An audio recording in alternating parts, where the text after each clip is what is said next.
Buenos días, mis queridos hermanos. Tengan todos un bendecido y próspero sábado. Que la paz y el amor de Cristo sea con cada uno de ustedes. Hoy vamos a continuar hablando sobre el capítulo 13 del libro de Apocalipsis, pero antes vamos a orar. Oramos. Padre de amor y misericordia, nos disponemos a escuchar lo que has preparado para nosotros en este día. Ayúdanos a entender cada palabra para podernos preparar, Señor, más que todas las cosas espiritualmente. Y así poder enfrentar todos los cambios que vienen, donde será tu pueblo el más afectado, ya que por mantenerse firmes en tu verdad seremos vituperados, seremos maltratados, perseguidos, encarcelados y muchos hasta perderemos la vida por causa de tu evangelio. Pero sabemos que aún así es mejor servirte a ti que al hombre, Señor. Que tus santos ángeles se hagan presentes en nuestra vida y tu Espíritu Santo se mueva con ese silbo apacible característico en él y llegue a nuestra vida poniendo la paz y el amor que solo tú puedes darnos. Es en el nombre de nuestro Señor Jesús que te lo pedimos, te lo imploramos. Amén. Queridos, en los temas pasados hemos estudiado y comprobado tanto bíblica como históricamente que el Vaticano como también los Estados Unidos de América son las dos potencias que Jehová nos ha presentado como los actores principales que darán lugar a la profecía para el tiempo del fin, como vemos plasmado aquí en el libro de Apocalipsis capítulo 13. Y eso lo confirmamos después que Estados Unidos de América quedó como la única superpotencia mundial después de caerse el campo comunista en el año 1989, cuando la antigua Unión Soviética se consideraba en ese tiempo una superpotencia mundial que se había desarrollado incluso como fruto de la Revolución Francesa, siendo reconocida por la palabra de Dios allá en Apocalipsis 11 como la bestia del abismo.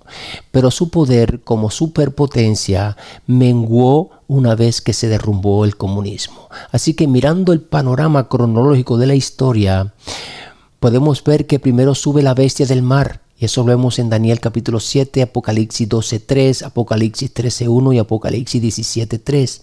Pues esta bestia que sube del mar, sin duda alguna representa el poder papal en su primera fase, que comenzó en el año 538 y terminó en el año 1798. A partir de ese año, del año 1798, aparece en escena la bestia del abismo, quien fue quien acabó con el poder papal en su primera fase y duró este poder desde el año 1798 con la Revolución Francesa hasta el año 1989 con la caída del muro de Berlín y la desintegración de la antigua Unión Soviética.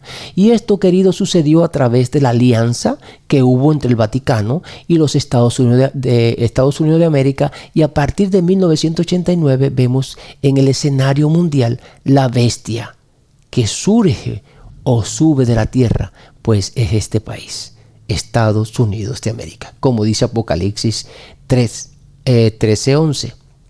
Pero fíjense, en 1798 el poder papal solo recibe una herida mortal, pero no fue una muerte definitiva. Y eso lo confirma Apocalipsis 13:3, donde dice que una de sus cabezas iba a ser herida de muerte, pero que luego sanaría.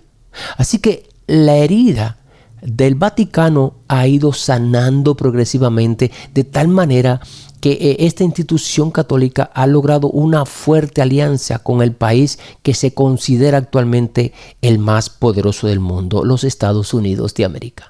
También pudimos ver en el estudio pasado de qué manera la Iglesia Católica y el protestantismo se tomaron de la mano. Y esto se hizo posible gracias a las nuevas interpretaciones jesuitas sobre el futurismo y el preterismo. De tal manera que ya para el 29 de marzo de 1994, tanto dirigentes protestantes evangélicos como católicos romanos tomaron la decisión de firmar una declaración conjunta titulada Evangélicos y Católicos Unidos. Y esto, queridos, derribó sustancialmente la reforma protestante. Y la relación entre ellos ha tomado tanta fuerza que hoy no verás a ningún protestante señalar a la Iglesia Católica como la gran ramera. También pudimos ver cómo este país, Estados Unidos de América, y el Vaticano se fueron acercando históricamente, de tal manera que hoy día tienen una muy estrecha relación entre ellos. Miren, dice Juan aquí en Apocalipsis 13, después vi otra bestia.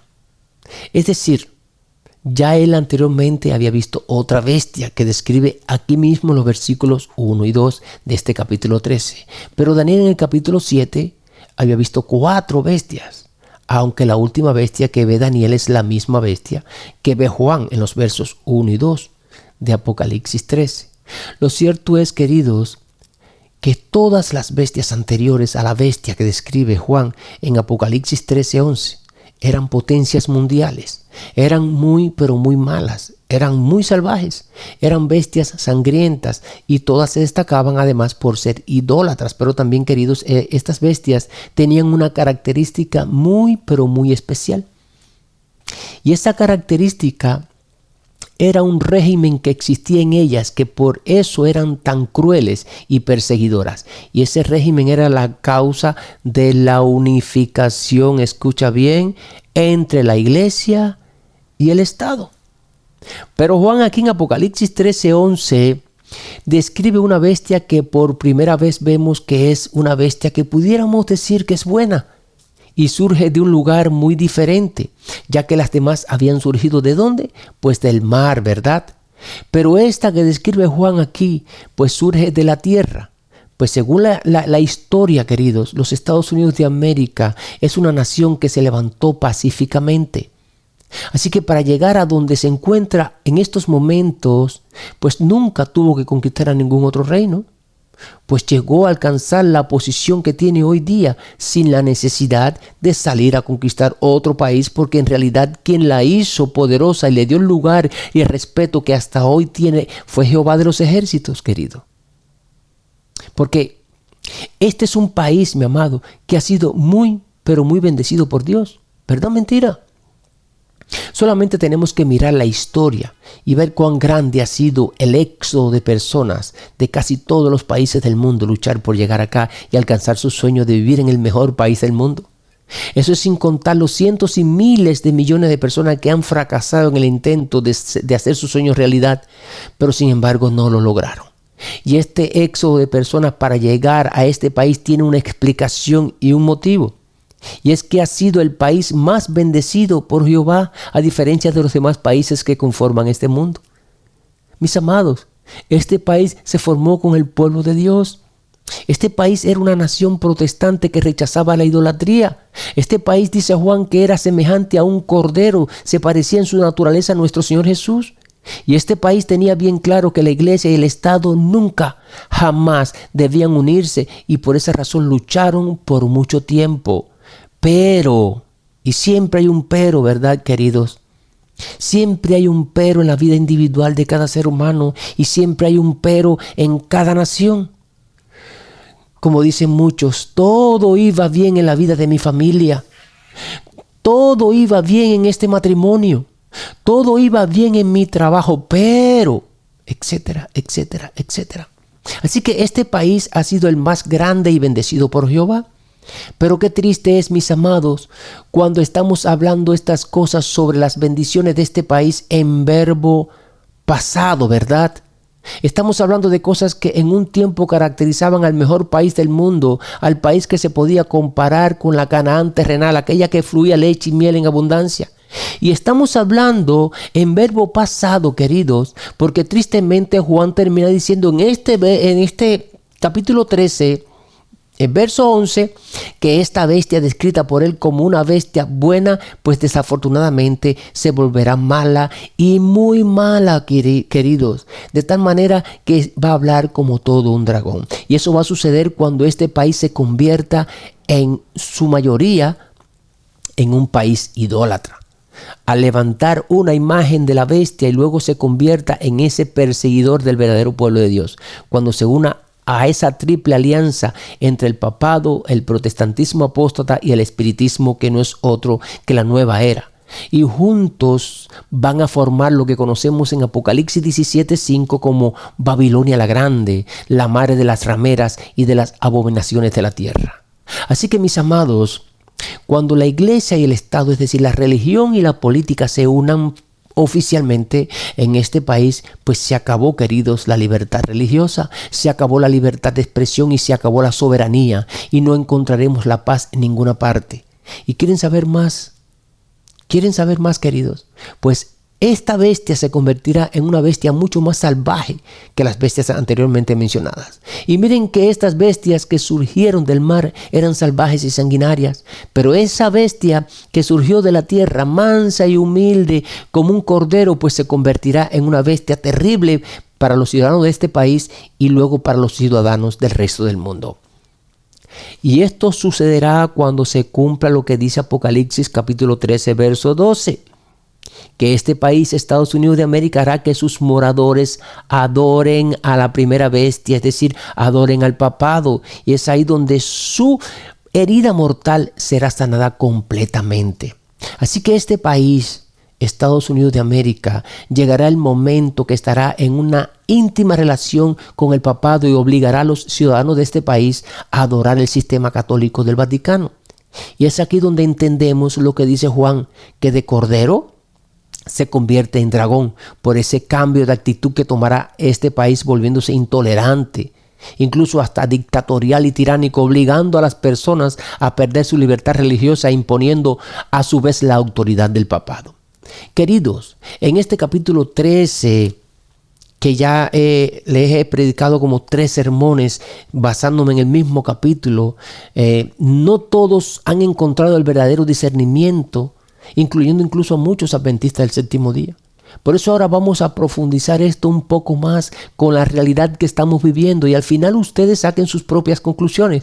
Pero sí quiero decirles que una vez que escuchen esto no quedarán inadvertidos, y si se niegan a escuchar, pues están rechazando la palabra de Dios y no a mí. Al final de este capítulo 13, Juan nos dice, en este capítulo 13 hay sabiduría, pero solo para los que tienen entendimiento.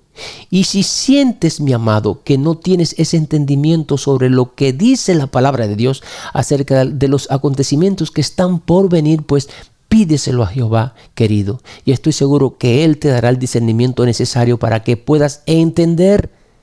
Dice la sierva del Señor, Ellen G. White, que esto que se aproxima es la prueba que debe enfrentar todo hijo de Dios antes de ser sellado. Así que, mi amado, conocer esto, entenderlo y ponerlo en práctica es lo que nos va a garantizar la vida eterna. Miren, vamos a la realidad. Una cosa es lo que Juan escribió bajo inspiración divina hace casi 2000 años atrás, y también lo que escribió bajo inspiración divina Ellen G. White hace un poco más de un siglo atrás, porque ellos definitivamente fueron inspirados y escribían lo que el Espíritu Santo les decía, y ellos sabían que en algún momento en la historia esto sucedería, pero no sucedió en el tiempo de ellos. Así que es muy diferente a lo que estamos viviendo hoy nosotros, que somos la última generación y estamos viviendo en carne propia todas estas cosas escritas por ellos.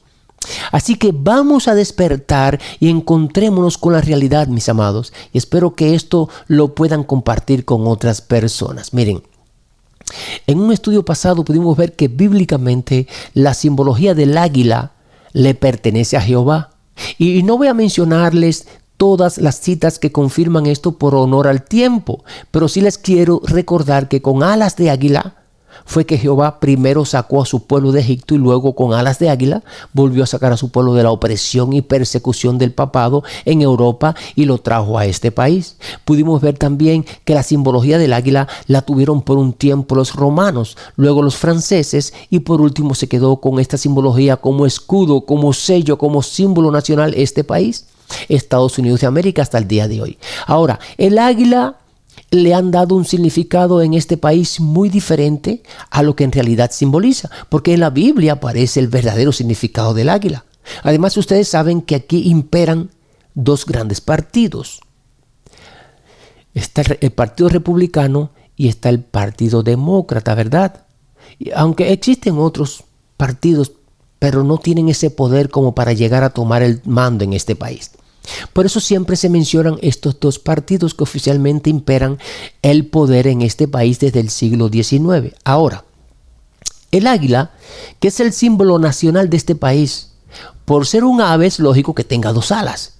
Y esto hoy día tiene un significado, ya que imperan dos partidos. Los republicanos representan la extrema derecha y los demócratas representan la extrema izquierda. Así que los dos representan ambas alas del águila, que es símbolo nacional. Pero hay un detalle en la simbología de esta ave.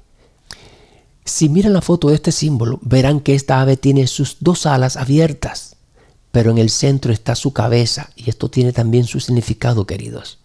Así que al estar la cabeza en el centro, significa que las dos alas son controladas por la cabeza o el cerebro. Lo que significa es que no importa cuál de los dos candidatos presidenciales gane, si los republicanos o los demócratas, porque al final quien los controla a ambos es el papado. Y vamos a demostrarlo con algo sencillo, para que se den cuenta que desde hace mucho tiempo el papado viene controlando de cierta manera a este país con mucha astucia y sutileza.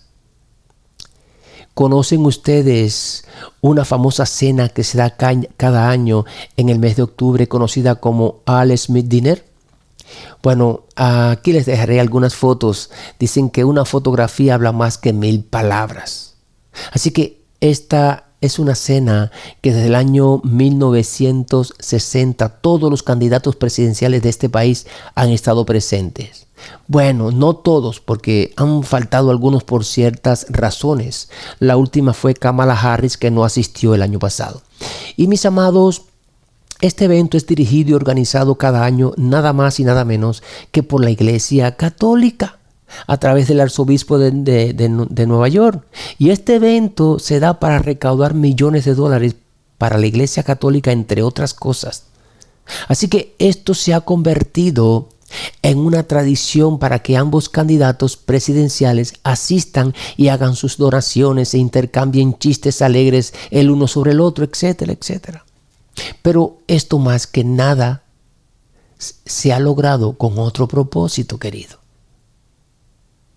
Y es acercarse más el papado sigilosamente a los grandes mandatarios de este país. Y ellos, sin darse cuenta, no saben que ya están siendo manipulados. La Iglesia Católica ha ido buscando poquito a poco una estrecha relación con ellos. Y miren, mis amados, las fotos, porque ellas hablan más que 1000 palabras. Aquí en estas fotografías podemos ver plasmada el águila, que es el símbolo nacional de este país, pero representada en seres humanos. Miren, republicanos a la derecha y demócratas a la izquierda. Y en el medio, ¿quién está? El cerebro, el representante de la primera bestia de Apocalipsis, el representante de Roma, el papado. ¿Qué les parece todo esto? ¿Será casualidad o es que ya estamos viviendo la realidad de lo que estamos esperando hace mucho tiempo? ¿Saben? Cuando estos dos partidos están en campaña presidencial, ambos se piden la cabeza. Se sacan los trapitos al aire, pero cuando ambos partidos se reúnen en esa famosa cena cada año, pues parecen hermanitos de sangre que han vivido siempre en paz y armonía. Queridos, ¿creen ustedes que creen ustedes que en este país se haga imposible que se una la Iglesia con el Estado, ya que es una ley que forma parte de la Constitución de este país? Creo que muchos de ustedes estarán de acuerdo conmigo de que no es imposible y de que muy pronto veremos el quebrantamiento total de la Constitución que rige este país. Así que vamos a seguir buscando evidencias sobre todo esto. Saben, cuando los primeros peregrinos protestantes que salieron de Europa llegaron a este país por causa de la mal llamada y sanguinaria Santa Inquisición inventada por el papado, pues llegaron con un objetivo aquí. Y el objetivo principal de ellos fue, en cuanto tocaron tierra de libertad, fue luchar a capa y espada por la separación entre la Iglesia y el Estado. Y no permitir que nunca se unieran, porque ya ellos habían vivido en carne propia los resultados de esta unión. Y vamos a ver qué postura mantenía el tercer presidente de este país con respecto a la separación de la iglesia con el Estado. Miren, en una carta que él envía a los bautistas en Danbury, Connecticut, en el año 1802, dice lo siguiente: contemplo con reverencia soberana ese acto de todo el pueblo estadounidense que declaró que su legislatura no debía hacer ninguna ley respecto al establecimiento de la religión, ni prohibir su libre ejercicio, construyendo así un muro entre la iglesia y el Estado. Así que este presidente querido, Jefferson, apoyó la separación de la iglesia y el Estado, y además fue el autor del Estatuto para la Libertad Religiosa en Virginia. Y junto al cuarto presidente, James Madison, trabajaron duramente por la constitución de este país. Y este otro presidente, Madison, también luchó por la separación de la iglesia y el Estado. En uno de sus escritos dice lo siguiente: el propósito de la separación de la iglesia y el Estado es mantener para siempre y alejadas de todas de estas costas la lucha incesante que ha empapado el suelo de Europa con sangre durante siglos. Este hombre, Madison, y cuarto presidente de este país, es reconocido además por ser el escritor de las primeras 10 enmiendas de la Constitución de los Estados Unidos de América. También vamos a ver qué opinión tenía el presidente número 35, John F. Kennedy, con respecto a la separación de la iglesia y el Estado. Cuando este hombre católico, por cierto, tomó el control del poder en el año 1960, los protestantes se preocuparon en gran manera porque temían que al ser católico iba a ser posible la unión de la iglesia con el Estado. ¿Y qué hicieron al respecto los protestantes? Pues le hicieron firmar al presidente un documento en el que se comprometiera a no hacer nada que pusiera en peligro la separación de iglesia y Estado. Y saben, este presidente se comprometió, a pesar de ser católico, a no hacer nada al respecto. Así que este hombre se comprometió con el pueblo protestante a mantenerse firme en dicha separación y no someterse al obispo de Roma. Y saben que en el mismo año que John F. Kennedy toma la presidencia, viajó desde Washington hasta Texas para decirle a los ministros protestantes que no iba a obedecer al Papa. Así que el 12 de septiembre de 1960, en Houston, Texas, frente a miles de protestantes, dijo que él creía que en Estados Unidos la separación de la iglesia y el Estado es totalmente absoluta y que ningún prelado católico le puede decir al presidente cómo actuar, y donde ningún pastor o ministro protestante le diría a su membresía por quién votar. Dijo además: yo creo en un Estados Unidos que es oficialmente ni católico, ni protestante, ni judío, donde ningún oficial público ni obligue ni acepte instrucciones del papado, ni del Concilio Nacional de Iglesias, ni de ninguna otra fuente eclesiástica. Y mis amados, este discurso es bien largo, pero se encuentra en el internet tanto en inglés como en español, así que si desean conocer más sobre el asunto pueden buscarlo. Saben, amados, esta actitud firme y valiente de parte de John F. Kennedy contra los planes que siempre ha tenido el papado, tal vez fue la causa o la razón o el motivo por el cual fue asesinado 3 años después. Ahora, después de haberles presentado como mínimo 3 presidentes que defendieron esta primera enmienda de la Constitución relacionada con la separación de la iglesia y el Estado, quiero presentarles ahora lo opuesto, porque el escenario poco a poco ha ido cambiando, queridos, y las profecías deben cumplirse y se cumplirán en nuestro tiempo, y es un gran privilegio que nosotros seamos parte de esta generación que verá y vivirá los eventos finales de este mundo. Bueno, tal vez muchos no desean ser parte de este gran evento final porque sientan tal vez miedo o porque tal vez no se sientan preparados. Pero quiero decirles que es una gran bendición, queridos, que seamos los escogidos. ¿Saben cuántas generaciones han pasado esperando este momento? Así que siéntanse privilegiados porque no es lo que tú quieras, sino lo que Jehová ha determinado cómo y de qué manera lo hará. Así que a Dios gracias y confiar mucho en Él. Vamos a hablar sobre lo opuesto. Les dije que el escenario está cambiando, ¿verdad? Y ustedes lo saben. Incluso hasta los mundanos han visto los cambios que han venido sucediendo. Miren, Thomas Jefferson le envía una carta a los bautistas que vivían en el estado de Connecticut, felicitándolos por esa actitud del pueblo en mantenerse firme en su lucha por la separación de iglesia y estado. Eso fue en el año 1802, eso ya se los dije anteriormente. Y todo el escenario está cambiando, queridos. Y la historia de este mundo está cambiando, mi amado. Y no es por los católicos. No está cambiando por los católicos. No, porque Roma nunca cambiará, queridos. Y de esos habemos muchos, muy seguros. Pero ¿saben por qué todo se está inclinando a favor de Roma? ¿Por qué todo está cambiando? Porque son los cristianos los que han venido cambiando y hoy han adoptado las características de la primera bestia, que es Roma. Así que no solamente los bautistas han cambiado, que son la denominación cristiana más grande en este país, sino todas las denominaciones cristianas existentes en este país, incluyendo incluso a los adventistas del séptimo día. Pues todos, queridos, han cambiado su manera de pensar, todos han cambiado su ideología, todos han cambiado la verdad por la mentira que impone la gran ramera en la Roma papal, etcétera, etcétera.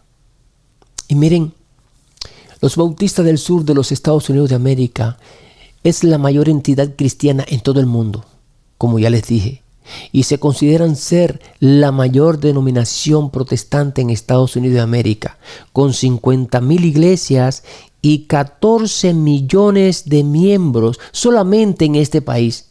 Y este informe, queridos, es del año 2020, así que debe haber crecido mucho más, pues esta institución anteriormente se dedicaban a trabajar en favor de la separación de iglesia y el Estado. Pero lo hacían mientras recibían un presupuesto de $500,000. Pero ese presupuesto fue recortado a $50,000. Y ahí fue donde cambiaron todo el panorama, porque en el año 1992, debido al poco presupuesto que recibían, pues dejaron de apoyar la separación de iglesia y Estado. Y queridos, desde ese día, o desde ese año 1992, se dedican ahora a apoyar en unir la iglesia con el Estado. ¿Está cambiando el escenario, sí o no? ¿Está cambiando el escenario, querido, sí o no? Esto es solo un dato de esta denominación bautista. No quisiera mencionarles sobre el cambio de las demás denominaciones cristianas, incluyendo la nuestra. Pero vamos a seguir, queridos, para que vean los cambios y al final ustedes sacarán sus conclusiones. Miren, hubo un juez que llegó a ser incluso jefe de justicia de los Estados Unidos de América. Estuvo en el mandato de Nixon, este juez estuvo en el mandato de Reagan, este juez estuvo en el mandato de Bush padre, estuvo en el mandato de Clinton y estuvo en el mandato de Bush hijo.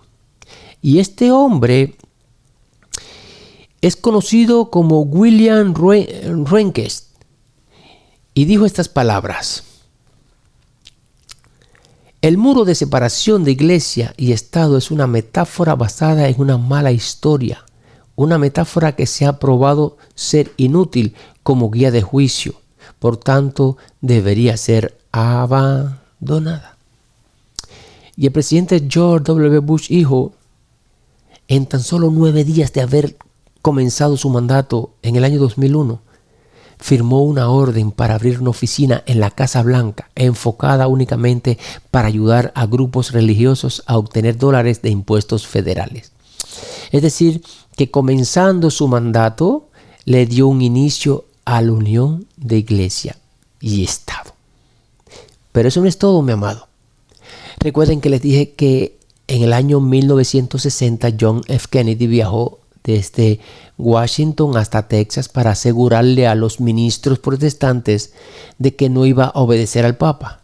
Pero sin embargo, Bush en el año 2001 hizo lo contrario, pues viajó de Texas a Washington para asegurarle a un grupo de obispos católicos que él sí lo haría, es decir, que él sí obedecería al Papa. Pero ahora vamos a ver lo más reciente.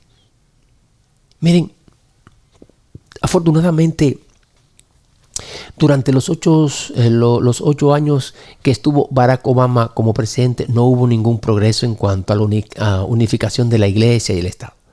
Pero, mi amado, ese cambio drásticamente vino cuando entró en el poder Donald Trump. Fíjense que antes de obtener la presidencia, aún en plena campaña por el mandato, ya él estaba prometiendo que si ganaba la presidencia, le daría poder al cristianismo.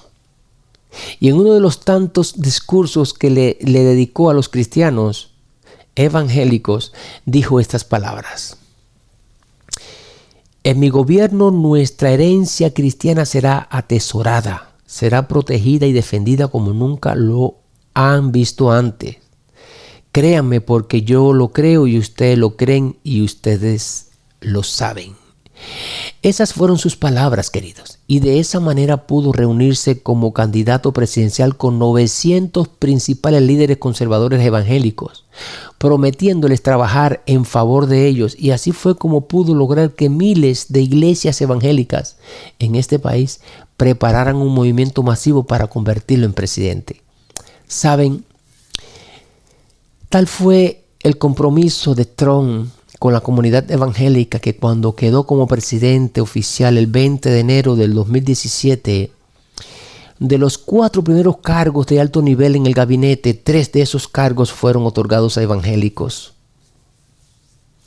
Pero eso no fue todo, querido, porque Trump no buscó solamente el apoyo, el favor y el voto de los protestantes evangélicos, sino que también buscó el apoyo de los católicos.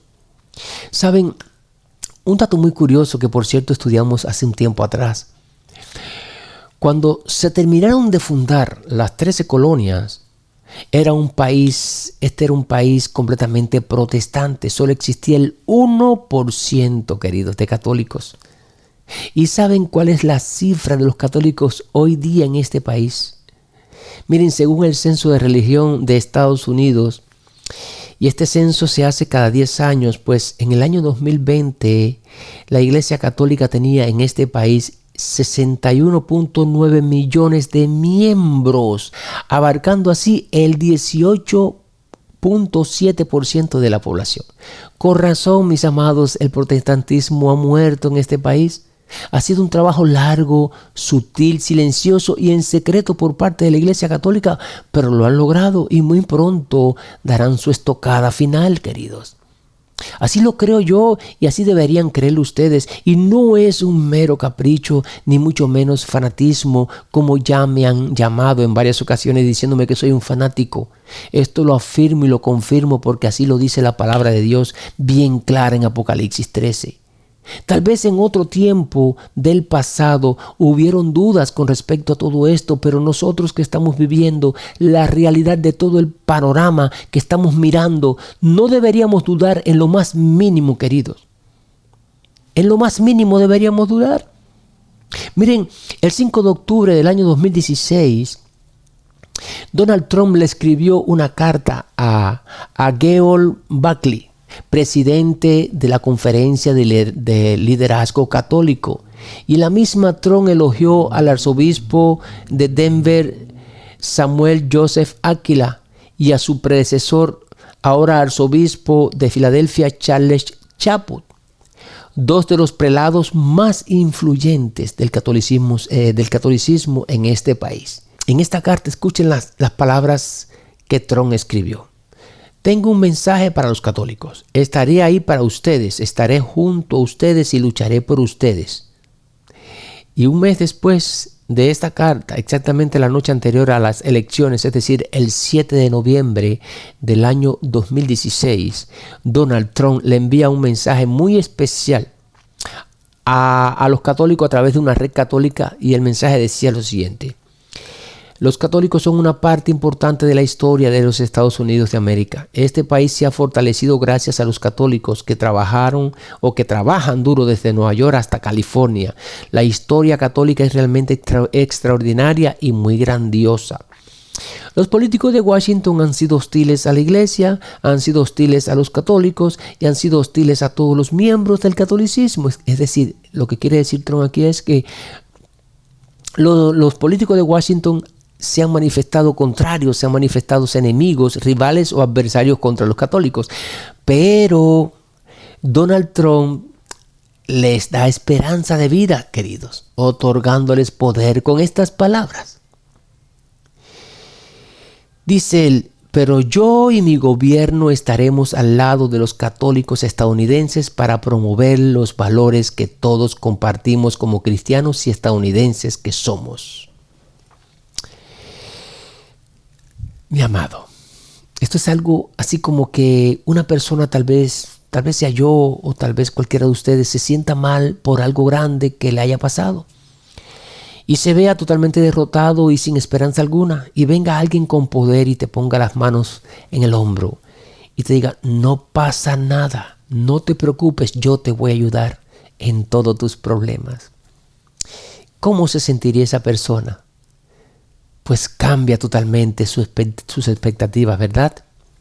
En otra entrevista exclusiva que tuvo Trump con The Brody Philo, expresó lo siguiente: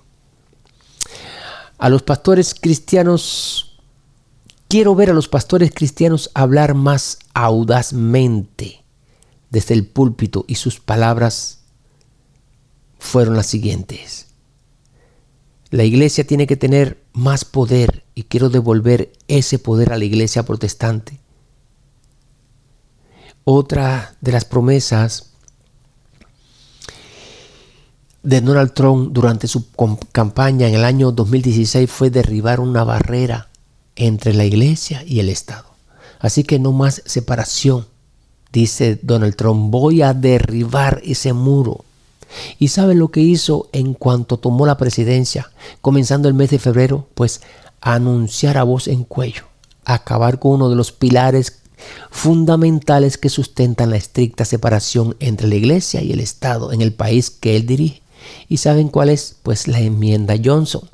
Dijo estas palabras este hombre: voy a librarme y voy a destruir completamente la enmienda Johnson, y además voy a permitir que los representantes de la fe hablen de manera libre y sin miedo a represalias. Así que lo voy a hacer, que no se les olvide eso. Y esto lo dijo un viernes 3 de febrero del año 2017. Queridos, y para los que no saben de qué trata la enmienda Johnson, esta es una cláusula que estipula que entidades libres de pagar impuestos, como son las iglesias, pues no pueden participar directa o indirectamente en ninguna campaña política, ya sea a favor o en contra de algún candidato. Es decir, que de este modo esta enmienda impide que líderes religiosos usen sus púlpitos para manifestar el apoyo de algún político. Esta enmienda fue aprobada en el año 1954 durante el mandato del expresidente Dwight Eisenhower, y durante décadas, queridos, esta enmienda nunca fue cuestionada por ambos partidos. Y saben una cosa, querido, 3 meses después de Donald Trump decir que iba a destruir esta enmienda, pues terminó haciéndolo. Eso fue el 4 de mayo del año 2017. Pues cumplió con su promesa, así que firmó la orden ejecutiva y eliminó la enmienda Johnson. Y la primera bestia, la Roma papal, pues ¿qué cosa hizo? Fiesta con esta decisión de Trump. Porque el cardenal Donald William Ward expresó lo siguiente: la orden ejecutiva fue un gran paso hacia adelante, pero solo es el comienzo de algo que hemos esperado por mucho tiempo. Y destacó además que el propio Trump dijo que este era el primer paso de los grandes cambios que vendrían en lo adelante.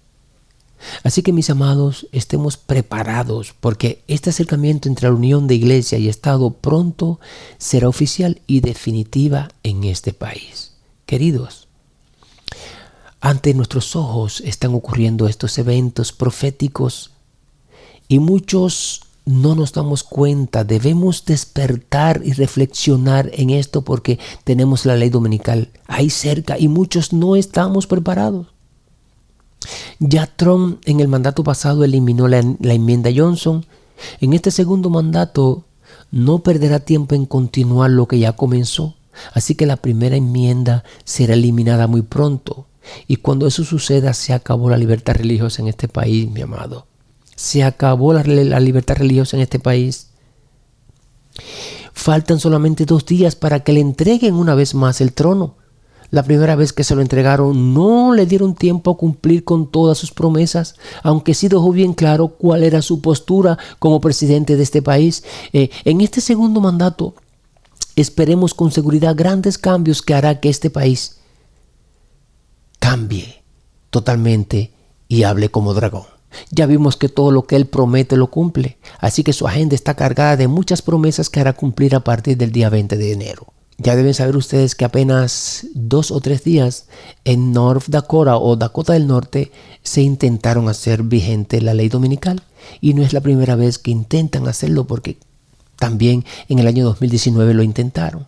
Y vamos a escuchar esta noticia. Escuchemos. La ley universal en Dakota del Norte podría regresar si algunos legisladores se salen con la suya. Bobby Fowlett, del Kelly News Team, se une a nosotros en el estudio para explicarlo. Stacey Justin, el proyecto de ley programado para una audiencia pública el miércoles por la mañana, busca reintroducir las leyes azules en el estado. Tal vez recuerdes las leyes azules de Dakota del Norte y cómo fueron derogadas en 2019.